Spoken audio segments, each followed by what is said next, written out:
오늘 우리에게 주시는 하나님의 말씀은 고린도후서 3장 1절에서 18절까지 말씀입니다.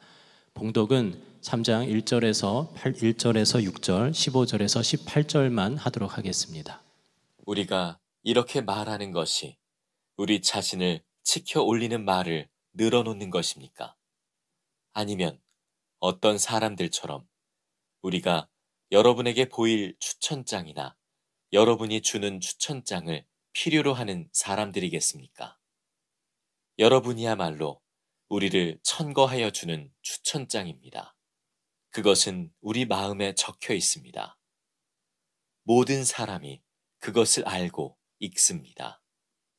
여러분은 분명히 그리스도께서 쓰신 편지입니다. 우리는 그것을 작성하는 데 봉사하였습니다. 그것은 먹물로 쓴 것이 아니라 살아계신 하나님의 영으로 쓴 것이요. 돌판에 쓴 것이 아니라 가슴판에 쓴 것입니다. 우리는 그리스도로 말미암아 하나님께 확신을 가지고 있으므로 이런 말을 합니다. 우리가 이런 일을 할 수 있는 자격이 우리에게서 났다고 생각하지 않습니다. 우리의 자격은 하나님에게서 납니다. 하나님께서 우리에게 새 언약의 일꾼이 되는 자격을 주셨습니다. 이 새 언약은 문자로 된 것이 아니라 영으로 된 것입니다. 문자는 사람을 죽이고 영은 사람을 살립니다. 오늘날까지도 그들은 모세의 글을 읽을 때에 그 마음에 너울이 덮여 있습니다. 그러나 사람이 주님께로 돌아서면 그 너울은 벗겨집니다. 주님은 영이십니다. 주님의 영이 계신 곳에는 자유가 있습니다. 우리는 모두 너울을 벗어버리고 주님의 영광을 바라봅니다. 이렇게 해서 우리는 주님과 같은 모습으로 변화하여 점점 더 큰 영광에 이르게 됩니다. 이것은 영이신 주님께서 하시는 일입니다. 아멘. 하나님의 말씀입니다. 자리에 앉으시겠습니다. 이따금 추천장 부탁을 받습니다. 사람을 자세히 알고 사람을 쓸 수가 없는 형편이라 믿을 만한 분의 추천장을 통해서 그 사람을 알게 되는 거죠. 그러나 이 추천장, 사람이 쓰는 추천장으로는 사실 그 사람을 정확하게 알기는 어렵습니다. 예루살렘에서 이 고린도 교회에 온 그 율법 교사들 중에 그 예루살렘 교회로부터 아주 거창한 추천장을 가지고 온 분들이 고린도 교회 안에 엄청난 문제를 일으켰습니다. 그들은 자기가 어떤 사람인가를 그 추천장으로 사실 자기의 신분을 과시를 했지만 그들은 교회를 어렵게만 하는 사람들이었어요. 그러면서 사도 바울이 사실은 아무런 추천장 없이 자기가 사도라고 하는 것이 그의 거짓 사도라고 비난하고 사도 바울을 아주 어렵게 만들었죠. 그때 사도 바울은 자기는 아무런 추천장이 없다. 그러나 고린도 교회 교인들이 나의 추천장이다. 참 멋있는 말을 했습니다. 오늘 2절 말씀에 보면 여러분이야말로 우리를 청구하여 주는 추천장입니다. 그것은 우리 마음에 적혀 있습니다. 모든 사람이 그것을 알고 읽습니다. 이게 진짜지요. 내가 복음을 전해준 그 사람이 거듭나고 변화된 삶을 사는 걸 보면 그러면 내가 진정한 전도자요, 그리고 목회자요, 또 사도라는 것이 그거보다 더 어떻게 분명히 드러날 수 있겠습니까? 열매를 보면 그 나무를 아는 거죠. 자, 그런데 사도 바울은 거기서 하나 더 놀라운 말씀을 하는데 고린도 교회 교인들은 자기의 추천장일 뿐만 아니라 예수 그리스도의 편지라는 겁니다. 예수님이 어떤 분이신지를 그대로 보여주는 사람들. 3절에 보면 여러분은 분명히 그리스도께서 쓰신 편지입니다. 고린도 교회 교인들을 보면 예수님을 안다는 거예요. 그건 고린도 교회 교인들뿐만 아니고 우리에게도 마찬가지입니다. 우리는 그리스도의 편지예요. 가족들에게, 직장에 있는 동료들에게, 또는 우리 이웃 사람들에게, 지나가는 길에 서로 부딪힌 사람에게도 항상 기억하셔야 합니다. 우리는 우리를 보면 예수님을 알고 또 예수님의 말씀을 들을 수 있는 그리스도의 편지입니다. 한 번은 성지순례를 갔다가 가이드하는 집사님과 앉아서 이야기를 하게 됐는데, 그 집사님이 그런 말씀 하시더라고요. 한국에서 많은 성지순례단이 오시는데 그분들을 이제 안내해서 성지를 돌려면 버스가 필요하죠. 그 버스 운전하시는 기사님은, 그분은 아랍 사람, 무슬림이라는 겁니다. 근데 이 무슬림인 운전기사의 눈에는 성지순례단이 10명이든 20명이든 30명이든 다 한 사람이라는 거예요. 예수 믿는 사람이라는 거예요. 거기는 목사님도 계시고 장로님, 권사님, 집사님, 이 교회 교인, 저 교회 교인 다 다르죠. 오늘 여기 계신 여러분들 다 다르죠. 그런데 이 세상 사람의 눈에 보기에는 우리는 다 한 사람입니다. 예수 믿는 사람. 그 무슬림 운전기사는 우리 성지순례단이 하는 모든 행동을 보면서 예수님을 본다는 거예요. 그 가이드 분이 하시는 이야기를 쭉 들으면서 그런 말을 하고 싶어 하시는 것 같아요.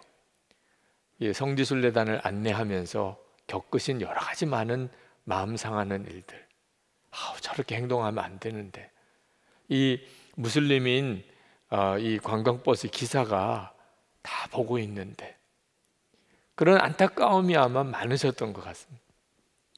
여러분, 우리는 세상 사람들 앞에서 그리스도의 편지입니다. 그들은 우리를 보고 예수님을 아는 거예요. 복음 전하기가 가장 어려운 것이 가정이고 직장이라고 하는 이유가 우리 자신이 너무나 분명하게 드러났기 때문입니다. 그러니 삶을 똑바로 살지 못하면 전도 못하는 거죠. 그렇지만 반대로 이야기하면 가정과 직장이 가장 강력한 전도의 장이 될 수 있는 겁니다. 우리가 그리스도의 편지만 되면. 그러면 삶으로 증거되었는데 이보다 더 놀라운 복음이 어디 있겠어요? 성경에 보면 하나님의 말씀이 기록된 것이 이 성경책만 아닙니다. 7군데가 있어요. 하나님의 말씀이 기록된 곳이. 첫 번째가 시편 19편 1절에 보면 하늘 궁창이 하나님의 말씀을 기록하고 있다고 그랬습니다. 여러분이 이 우주를 알면 알수록 하나님은 계시구나, 이 엄청난 우주를 보고서도 하나님의 존재를 믿지 않는 게 더 이상하죠. 두 번째는 사람의 양심이 기록되었다고 그래서 로마서 2장 15절에. 그래서 사람과 동물이 다른 겁니다. 어떤 사람도 그 속에는 양심이라는 게 있어요. 이것이 하나님의 말씀의 흔적입니다.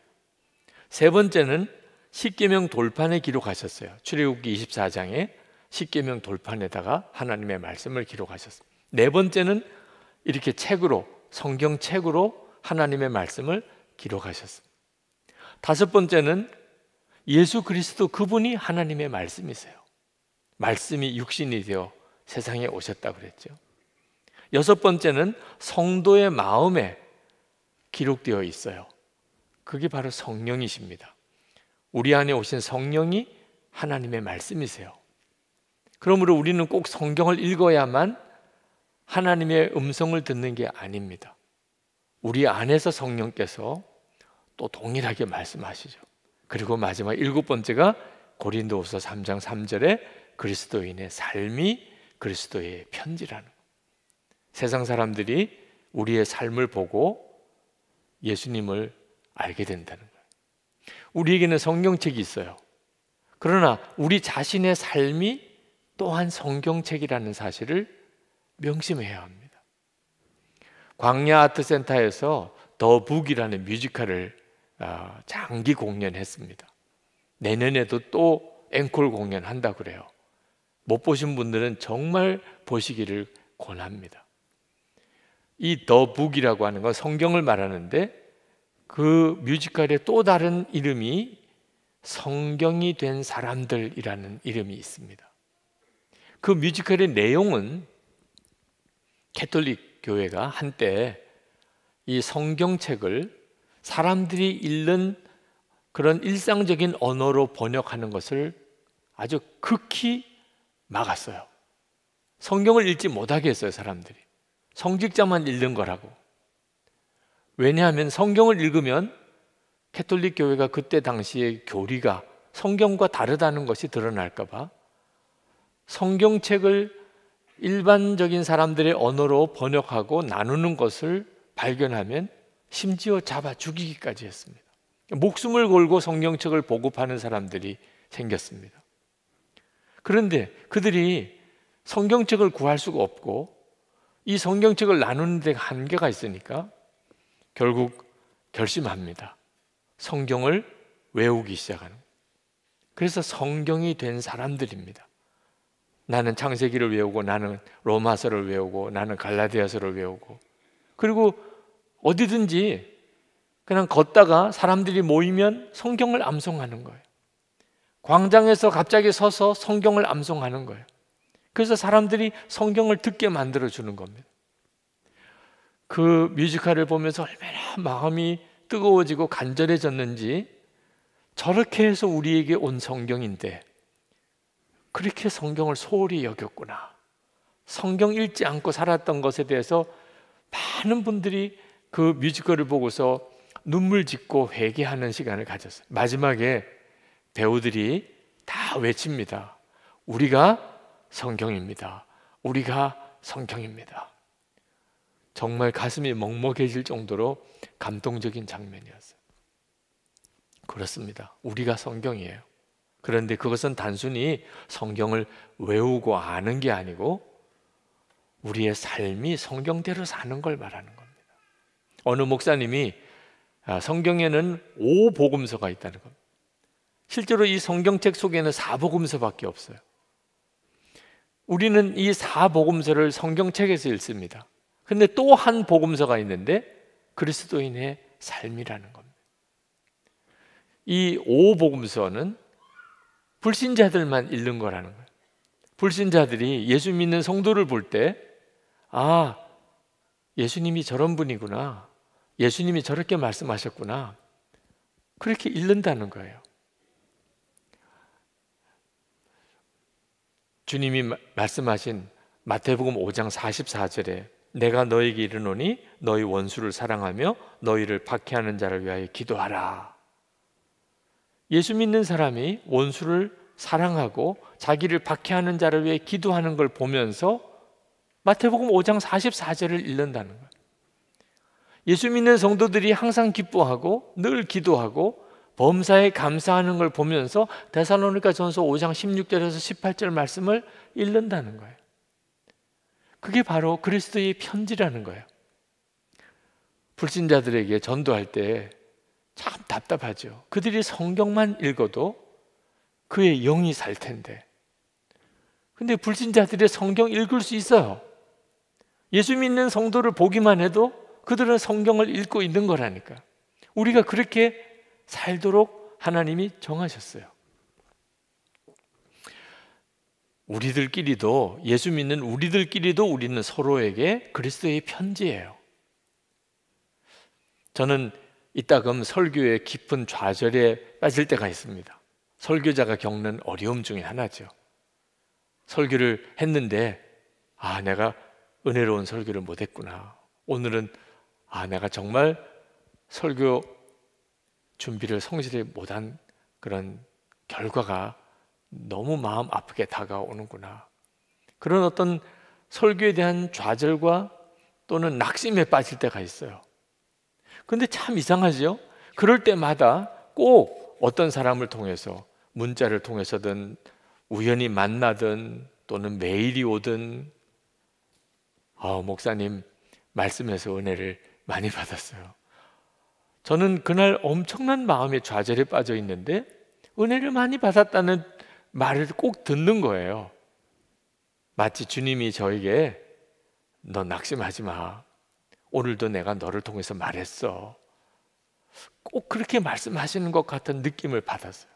그래서 주님 감사합니다. 그리고 새 힘을 얻어요. 이 일을 주님이 우리 모두를 통해서 서로에게 하시는 거예요. 우리에게 하고 싶은 말씀을 우리와 함께 있는 성도들을 통하여 주님이 말씀하시는 거예요. 우리는 서로 그리스도의 편지로 기억되어야 합니다. 마음의 상처로 그렇게 기억되어서는 안 돼요. 10년 뒤에, 20년 뒤에, 30년 뒤에 어느 자리에서 어떻게 또 만나게 될지 모릅니다. 그때 부끄러운 기억으로 만나면 안 되잖아요. 항상 우리가 무슨 일을 하든지 어떤 상황이든지 예수 그리스도께서 나를 통하여 그 사람에게 읽혀진다는 것을 항상 기억하고 말도 하고 행동도 해야 합니다. 어떤 때 한 20, 30년쯤 전에 만났던 분을 우연한 자리에서 만날 때가 있습니다. 그 전에 만났을 때, 함께 지냈을 때 좋은 관계였으면 얼마나 반갑고 좋아요. 그런데 그때 아주 불편한 문제가 있었다면 만남 자체가 너무너무 부담이 되죠. 우리는 다 하나님 앞에 가서 만나요. 그 생각을 항상 하고 살아야 합니다. 그런데 문제는 그러면 부족하기 짝이 없는데 어떻게 내가 그리스도의 편지로 늘 살 수 있을까? 그게 우리에게 엄청난 부담이 되잖아요. 근데 우리 노력으로 하는 게 아닙니다. 우리가 그리스도의 편지로 그렇게 사람들에게 읽혀지도록 노력하고 살으라. 그러면 이건 무서운 정말 율법이죠. 그렇게 되게 돼 있어요. 어떻게 그렇게 되게 돼 있죠? 우리 안에 오신 주님의 영, 주님의 영이 나로 하여금 그리스도의 편지가 되게 하시는 거예요. 6절에 문자는 사람을 죽이고 영은 사람을 살립니다. 여기 문자는 율법이에요. 율법 가지고 신앙생활을 하면 절대로 그리스도의 편지가 될 수가 없어요. 근데 영은, 우리 안에 임하시는 영은 우리를 통해서 하나님이 하시고 싶은 일을 사람들에게 드러내 보여주세요. 그분이 하시는 거예요. 출애굽기 34장 35절에 보면 모세가 십계명을 들고 시내산에서 내려오는 장면이 나오는데 하나님과 40일 동안 같이 있었습니다. 그리고 십계명을 받아서 내려오는 거예요. 근데 모세의 얼굴이 얼마나 광채가 나는지 하나님과 40일을 같이 있다 보니까 그 하나님의 말할 수 없는 영광의 광채가 모세에게 그대로 임해서 사람들이 쳐다볼 수가 없는 겁니다. 모세를 얼마나 눈이 부신지. 그래서 할 수 없이 모세가 얼굴에 천을 내려드립니다. 그 얼굴이 비치는 광채를 조금 줄이는 거예요. 그렇게 해야 될 정도였어요. 하나님을 뵙는다는 건 정말 놀라운 일입니다. 그런데 문제는 그 이후도 계속 그렇게 되었다는 거예요. 사도 바울이 정말 안타까워하는 것은 이제 예수 그리스도께서 오셨는데 그런데도 유대인들은 여전히 예수님을 몰라본다는 거예요. 왜? 마음에 천이 가려져 있다는 겁니다. 예수님은 하나님의 영광의 광채 그 자체세요. 근데 모르니까 예수님을 십자가에 못 박아 죽이는 거죠. 여전히 율법만 하는 겁니다. 유대인들의 마음에 천이 들여져 있어서 그들이 주님을 보지 못한다는 거예요. 율법만 아닙니다. 마귀가 지금도 온갖 세상적인 것들로 우리 마음을 혼미하게 만들어서 우리가 예수님을 믿고도 실제로 예수님을 바라보지 못하게 만들어요. 고린도 후서 4장 4절에 그 중에 이 세상의 신이 믿지 않은 자들의 마음을 혼미하게 하여 그리스도의 영광의 복음의 광채가 비추지 못하게 함이니 그리스도는 하나님의 형상이니라. 우리 안에 오신 예수 그리스도, 그분은 영광의 광채가 나는 분. 그런데 예수님을 모시고 살면서도 전혀 그걸 못 느껴요. 많은 그리스도인들이 실제로 예수님이 자기 안에 거하시는지 자체를 몰라요. 왜 그렇죠? 마귀가 이 세상 신이 이 세상 신이라고 그랬어요. 이 세상의 온갖 것들로 우리 마음을 혼미하게 만들어요. 그래서 주님을 제대로 바라보지 못하게 만드는 상태에 있다는 겁니다.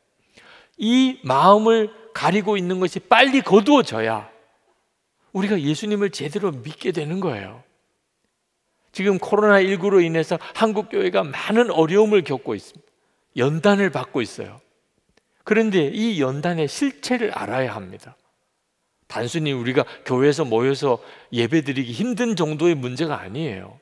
지금 예수 그리스도를 믿는 성도들이 정말 예수님을 믿는 성도인지 아니면 그저 종교만 가지고 있는 사람인지를 쫙 가르는 거예요. 예수 그리스도 그분을 바라보는 눈이 뜨여서 그 예수 그리스도의 복음의 영광의 광채를 정말 바라보는 사람, 정말 거듭난 사람, 정말 구원받은 새 생명을 가지고 있는 사람, 그런 사람인지 지금처럼 이렇게 거리두기 해야 되고 모여서 모임 갖지 못하고 예배 드리는 일에도 여러 가지 제약이 있는 이런 상황 속에서 문제 없어요. 내 안에 예수님이 계신 거 정말 아는 사람, 오히려 예수님과 함께하는 시간이 더 많아졌어요. 믿음이 좋아지는 사람들이 많아요. 지금 예배에 눈이 뜨이고 기도를 더 깊이 하게 되고 말씀을 더 많이 보게 되고 주님과 동행하는 삶을 살고 고난도 두렵지 않는 그런 영적인 성장이 있는 성도들이 많아요. 코로나19 때문에. 그런데 반대로 있는 믿음도 다 잃어버린 사람, 이제는 교회 안 나오는 게 너무 자연스러워요. 예수님과 인격적이고 친밀히 동행하는 것에 대해서 아무것도 몰랐던 사람들은 그저 교회 다니는 게 신앙생활인 줄 알았던 사람, 교회 못 나오니까, 그러니까 있던 믿음도 다 무너져요. 성도들 사이에 만나서 교제하는 게 없어지니까, 그러니까 완전히 세상에 빠져버렸어요. 이렇게 쫙 갈라지고 있어요. 지금이 정말 중요한 때인 것을 알아야 돼요. 그러면 어떻게 우리 마음을 덮고 있는 이 베일이 걷어지고 우리가 정말 주님을 바라볼 수 있을까요? 16절 말씀에 보면 사람이 주님께로 돌아서면 그 너울은 벗겨집니다. 사람이 주님께로 돌아서면, 그래서 24시간 주님을 바라보자고 그렇게 권해드리는 거예요. 우리는 예수님이 눈에 보이는 분이 아니시니까 계속 잊어버려요. 우리 안에 분명히 거하시는데도 계속 주님 잊어버리고 사는. 그래서 항상 주님을 기억하시라. 그렇게 꾸준히 살기 위해서 매일 일기를 한번 써보시라. 그렇게 권해드리는 거예요. 그러면 반드시 여러분이 주님을 만나게 돼요. 여러분의 마음을 가리고 있던 것들이 벗어지고 주님은 정말 살아계신 주님이고 여러분 안에 역사하시고 여러분에게 말씀하시고 여러분을 인도하시는 것을 여러분이 분명하게 체험하게 돼요. 우리가 지금 만나는 예수님은 복음서에 나오는 제자들과 함께 이렇게 함께 먹고 함께 지내던 그 예수님은 아니에요. 그렇지만 분명히 영으로 우리 안에 거하셨어요. 같은 분이세요. 17절 말씀에 주님은 영이십니다. 주님의 영이 계신 곳에는 자유가 있습니다. 여러분, 편지를 쓰는 것과 편지를 쓴 그 사람하고는 다르잖아요. 우리가 주님의 말씀인 성경을 읽는 것, 이거 너무 중요하죠. 그런데 말씀 그 자체이신 주님을 바라본다는 것은 비교할 수 없이 더 놀라운 일이죠. 우리 안에 주님의 영이 우리 안에 거하세요. 그 주님을 알게 되면 우리가 자유함을 얻게 되는 거예요. 여러분, 그리스도의 편지로 사는 것은 가식적인 삶을 살라는 게 아닙니다. 다른 사람에게 보여주기 위해서 말도 고상하게 해야 되고 행동도 내가 다른 사람에게 좋은 영향력을 끼쳐야 되니까 그렇게 살아야 되고, 그러면 못하는 거예요. 한계가 있는 겁니다. 나중에 가서는 이중적인 사람처럼 보이게 돼요. 주님을 만나면 그럴 필요가 없어요. 그게 자유함이에요. 주님을 만나면 내가 주님을 바라보고 사는 것 자체가 그냥 그리스도의 편지니까 일부러 그렇게 살려고 할 필요가 없어요. 여러분은 예수님을 믿으시고 자유함을 얻으셨나요? 정말 자유로우신가요? 8.15 광복이 되었을 때 대한독립 만세를 그렇게 소리 높여 외쳤습니다.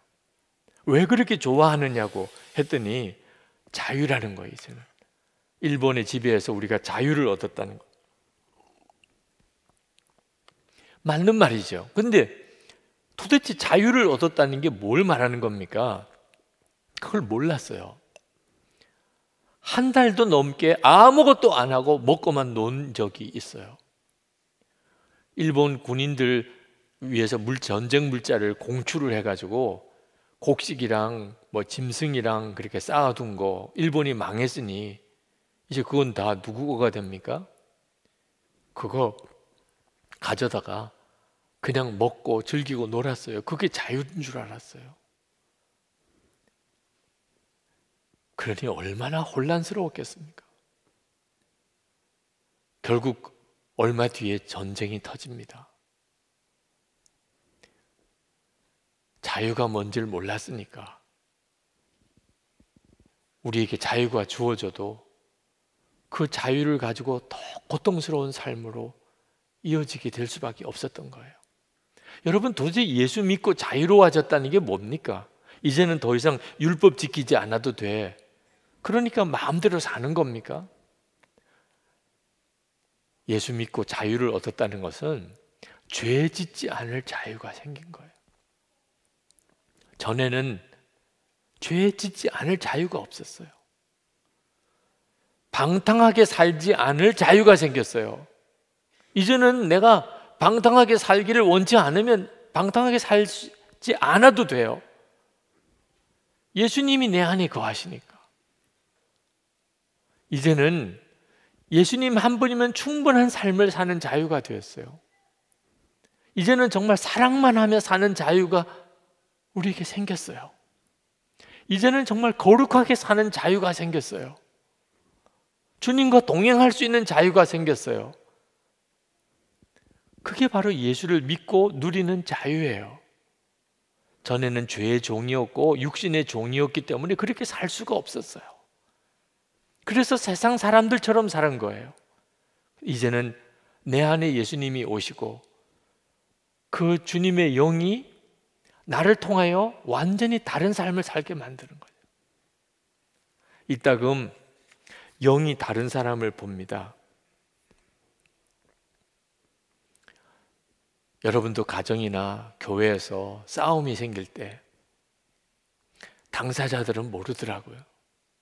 자기가 얼마나 이상하게 변해 있는지. 그런데 싸우는 자리에 가보면 느껴요. 맹수의 영을 느껴요. 사람이 예전에 그 사람이 아니에요. 어떤 사람이 말씀도 읽지 않고 기도 생활도 없고 그저 세상 일에만 정신없이 빠져서 살던 사람, 크리스천이죠. 근데 만나보면 느낌이 달라요. 은혜 받을 때, 성령 받았을 때 그때 그분이 아니에요. 영이 다른 거예요. 그러므로 여러분, 우리가 우리의 영적인 상태를 정말 조심해야 돼요. 그렇지 않으면 예수 믿는다는 이름 가지고 완전히 마귀 노릇 할 수 있어요. 베드로도 그랬어요. 예수님 십자가 질 때 그 가로막다가 사탄아 내 뒤로 물러가라. 예수님으로부터 그런 말씀 들었어요. 가룟 유다 예수님 은 30에 파는 마귀가 주는 생각 품다가 마귀가 그 속에 들어가서 예수님 팔아버렸어요. 아나니아와 삽비라 땅 팔아서 헌금하다가 거짓말로 그거 다 이 모든 땅 판 돈 다라고 거짓말하는 바람 베드로가 내 안에 어찌 사탄이 가득하냐? 그런 책망을 듣고 죽어나갔습니다. 여러분, 우리 안에 어떤 영이 역사하는지는 엄청 중요한 일이에요. 토마스 아킨페스가 그리스도를 본받아라는 책에서 그가 들은 주님의 말씀을 거기에 기록을 했습니다. 주님이 이렇게 말씀하셨어요. 모든 것을 얻으려면 모든 것을 내게 맡겨라. 어떤 것도 구하지 말고 어떤 것도 요구하지 말라. 오직 순수한 마음과 확고부동한 믿음으로 내 안에 거하라. 그러면 나를 얻게 되고 마음의 자유를 누리게 되고 또한 어두움이 그대를 엄습하여 짓누르지 못하리라. 주님 안에 있으면 그 사람이 진짜 자유함을 누리고 살게 되는 거예요. 여러분, 예수 그리스도의 영이 지금 제 안에 여러분 안에 계세요. 모세가 하나님을 대면하고 얼굴이 광채가 난 것처럼 우리도 항상 예수님을 바라보고 살면 사람들이 우리를 보고 예수님을 보는 것 같이 된다니까요. 그때 우리를 그리스도의 편지라고 말하는 거예요. 18절 말씀, 우리는 모두 너울을 벗어버리고 주님의 영광을 바라봅니다. 이렇게 해서 우리는 주님과 같은 모습으로 변화하여 점점 더 큰 영광에 이르게 됩니다. 이것은 영이신 주님께서 하시는 일입니다. 우리가 계속 주님을 바라보고 그리고 항상 주님과 동행하고 살면 우리는 점점 더 놀라운 영광의 삶을 경험하게 되고 주님이 그렇게 하세요. 그리고 가족들, 직장 동료들, 내 주변 사람들 나를 보고 주님을 만나고 주님의 말씀을 읽어요. 두바이 한인교회 집회 갔다가 그 담임 목사님이 신철범 목사님 그런 말씀을 하시는 게 인상 깊더라고. 우리가 어떤 사람을 뚜렷하게 주목해 보면 그 사람 눈동자에 그 보고 있는 그 사람이 눈동자에 비친다는 거예요. 그런데 예수님을 24시간 바라보면 우리 눈동자에서 예수님을 보게 되겠네요. 정말 기가 막힌 거예요. 우리가 항상 주님을 이렇게 바라보고 늘 주님을 생각하고 살면 가족들이 내 주변에 있는 직장 동료, 주위 사람들이 나를 보는 거기서 주님을 보는 거예요. 우리는 그냥 주님을 바라보고만 살았는데 그게 그리스도의 편지인 거예요. 여러분의 가정에, 여러분의 직장에서 여러분을 통하여 이 말씀이 그대로 이루어지게 되기를 축원합니다. 우리 기도합시다. 하나님, 저를 주님의 도구로 쓰소서. 그리스도의 편지를 삼으소서. 가족들에게 아직도 예수님 정말 그분이 진짜 구주인지 모르는 내 가족들에게, 하나님은 살아계신지 믿어지지 않는다는 직장 동료들에게 주님 저를 증인으로 사용하소서. 그리스도의 편지가 되기를 원합니다. 제 안에 역사하시는 주님의 영을 따라 살겠습니다. 주님을 향하여 제가 눈을 듭니다. 주님을 바라보고 삽니다. 저를 사로잡아 주소서. 기도하겠습니다. 은혜와 사랑이 충만하신 하나님, 놀라우신 하나님의 은혜와 하나님의 역사를 찬양한 하나님의 크신 은총을 참 놀라우신 하나님의 은혜, 하나님의 역사하심 다 주소서. 오늘도 하나님 구하며 구가는 성도들을 주님 품어주소서. 주님, 나의 아버지 하나님, 글과 은혜를 보여주시기 원합니다. 주님을 향하여 돌아서면 그 너울이 벗겨질 것이다. 아멘입니다.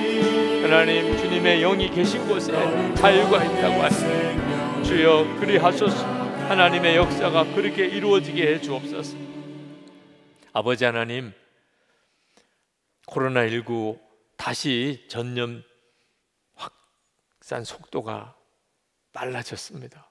감염자가 엄청나게 많이 늘어나고 있습니다. 들려오는 소식들, 소문들 우리 마음을 위축하게도 만듭니다. 그러나 오늘 이 시간 주님이 주시는 말씀을 아멘으로 받습니다.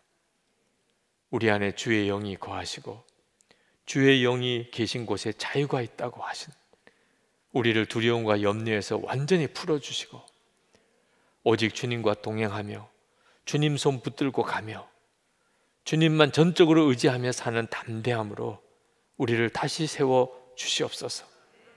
하나님, 점점 더 큰 영광에 이르게 하소서. 그리하여 우리가 우리 주변에 있는 모든 이들에게, 가까이 있는 가족들과 직장 동료들, 우리의 이웃들에게 그리스도의 편지가 되게 하소서.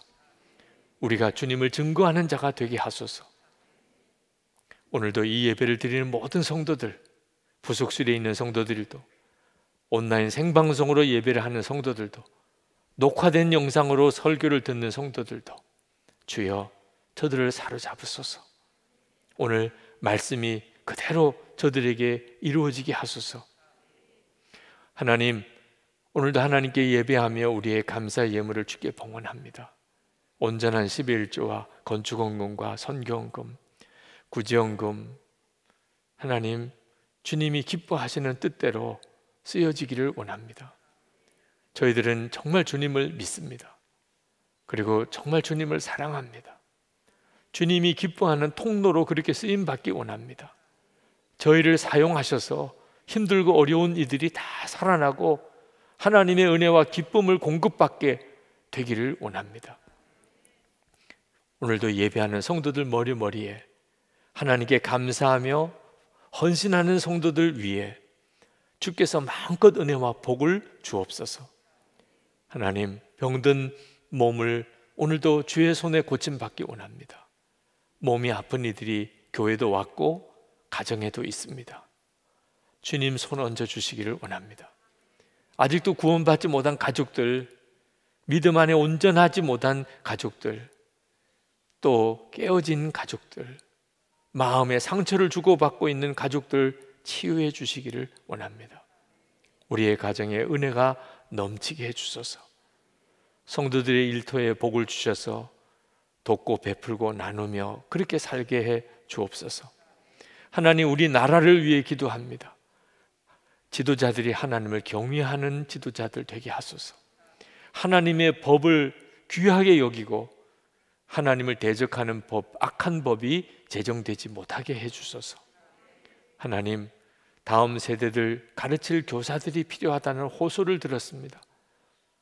다음 세대, 우리 자녀들을 놓치지 않게 하소서. 많은 성도들이 교사로 헌신되게 해주시고, 그래서 우리 다음 세대들 안에 새로운 부흥이 일어나게 하소서. 북한에 있는 주민들, 그들도 구원해 주소서. 이 민족이 복음으로 통일되게 해주소서. 김국기 목사님, 김정욱 목사님, 최충길 선교사님, 장문석 집사님, 억류된 국민들 다 석방되게 해주시고, 남북 주민들이 진정으로 하나 되고 자유롭게 왕래하는 날 속히 오게 해주소서. 하나님, 전 세계 열방의 재앙이 다 멈추게 하시고 이제 새로운 영적 각성이, 하나님을 믿는 성도들이 놀랍게 일어나고 복음의 문이 활짝 열려지고 진정으로 회개하고 주님께로 돌아오는 역사들이 나라마다 일어나게 하소서. 선교사님들, 그 가족들을 지켜주시고 하나님의 은혜 안에 오늘도 새 힘을 더해 주시옵소서. 주 예수 그리스도 이름으로 간절히 기도합나이다. 아멘. 우리 다 일어나셔서 찬양하겠습니다.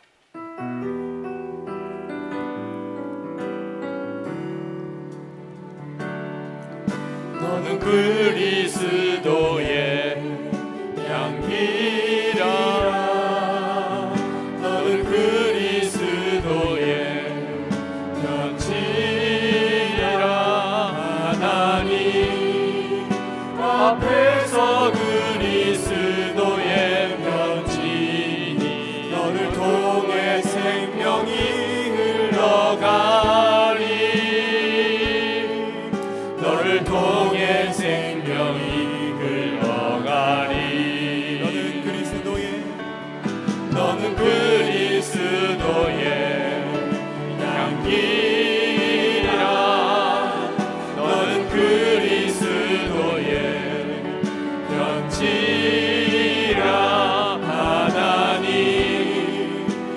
앞에서 그리스도의 편지 너를 통해 생명이 흘러가니 너를 통해 생명이 흘러가니